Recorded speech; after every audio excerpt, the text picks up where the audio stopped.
Morning 6 class, how are you? कैसे हो आप लोग?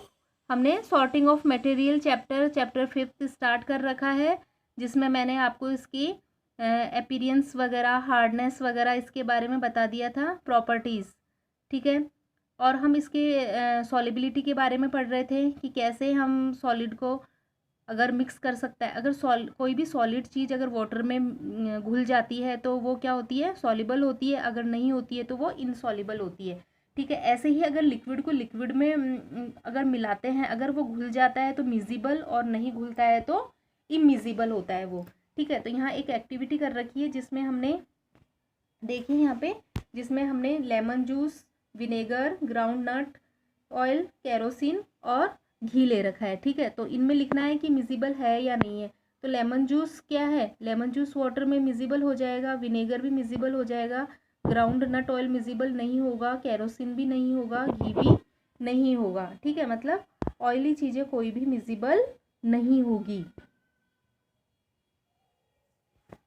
ठीक है। तो ये एक्टिविटी में आपको दिख रहा है, यहाँ पे आपको राइट और रॉन्ग का साइन लगाना है। Some gases are soluble in water, ऐसे ही सम गैसेज सॉल्युबल हो जाती है वाटर में, whereas other are not. Oxygen soluble है वाटर में।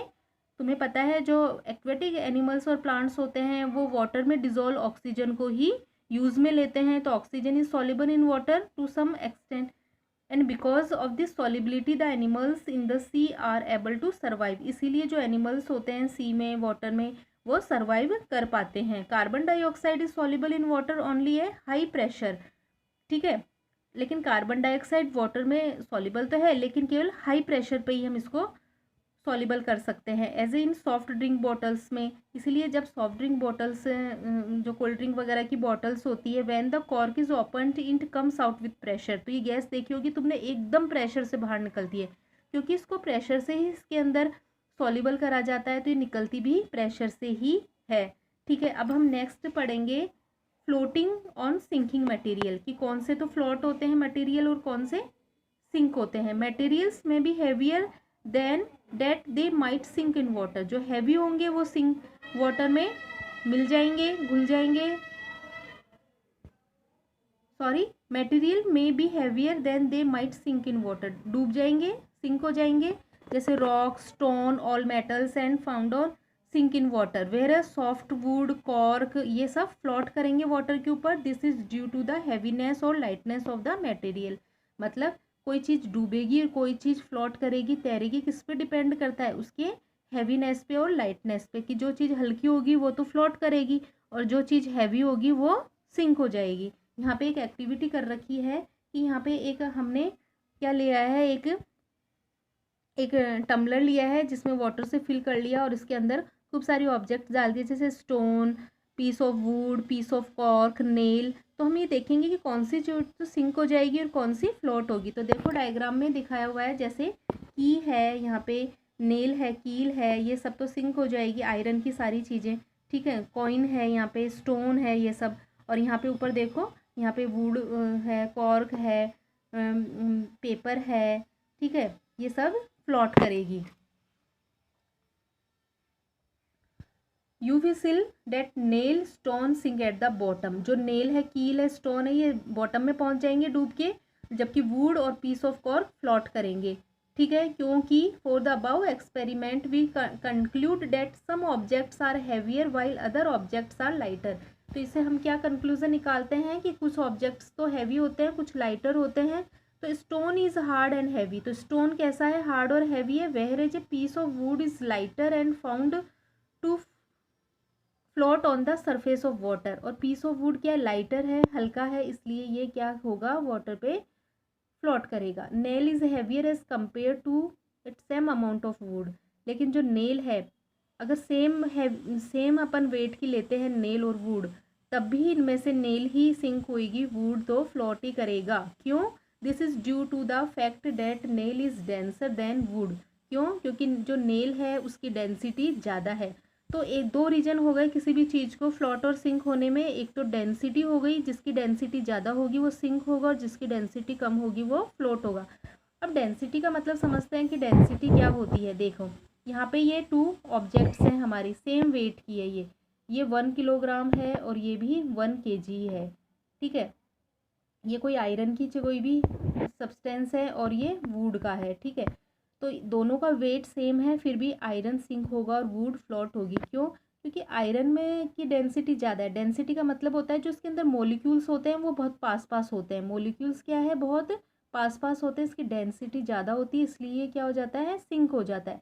और जबकि वुड में जो मॉलिक्यूल्स होते हैं वो क्या होते हैं, दूर दूर होते हैं, ठीक है। दूर दूर मॉलिक्यूल्स होने के कारण इसकी डेंसिटी कम होती है, जिससे ये फ्लोट होता है, ठीक है। तो ये आपको समझ में आ गया होगा अच्छे से कि कोई चीज़ फ्लोट कब करेगी और सिंक कब होएगी। In other word the same volume of nail is heavier than would of the same volume. कि दूसरे शब्दों में हम कह सकते हैं कि सेम वॉल्यूम है दोनों का, वुड का और नेल का, तो नेल तो ज़्यादा हैवियर होगी और वुड कम होगी। दस is the density of nail is greater the density of would. इस प्रकार जो डेंसिटी है नेल की वो ज़्यादा होगी वुड के कंपैरिजन में, ठीक है। We can group object on the basis that they float on the surface और वाटर और गेट ड्रॉन्ड इनसाइड वाटर। इस प्रकार भी हम ऑब्जेक्ट्स को क्या कर सकते हैं, डिवाइड कर सकते हैं, ग्रुप में डिवाइड कर सकते हैं। अब है ट्रांसपेरेंसी। ट्रांसपेरेंसी मतलब किसी चीज़ में से लाइट पास हो जाती है, किस में से नहीं होती है। When an object allow light to pass through it, it is called transparent। वह ऑब्जेक्ट जो अपने में से लाइट को पास होने देती है वो ट्रांसपेरेंट ऑब्जेक्ट होती है। जैसे ग्लास, पॉलीथीन, वाटर, ये सब ट्रांसपेरेंट। ये ट्रांसपेरेंट की डेफिनेशन हो गई यहाँ से यहाँ तक। When an object do not allow light to pass through it is called non transparent। और जो अपने में से लाइट पास नहीं होने देती वो नॉन ट्रांसपेरेंट है। An object differ from each other on the basis of transparency और opacity of the object। तो हम ऑब्जेक्ट्स को कैसे डिफरेंट कर सकते हैं, उनमें उनकी ट्रांसपेरेंसी के अकॉर्डिंग। मतलब कौन सी तो लाइट को अपने में से पास होने दे रही है और कौन सी नहीं होने दे रही है। When light fall on it, it reflect back the light, but certain material do not allow light to pass through it। metals, stone, wood, papers are object। तो कुछ तो जब लाइट उन पे फॉल होती है तो वापस रिफ्लेक्ट हो जाती है उन पे से, ठीक है। मतलब वो लाइट को पास नहीं होने देती। जैसे स्टोन, वुड, पेपर, ये सब ओपेक ऑब्जेक्ट्स है।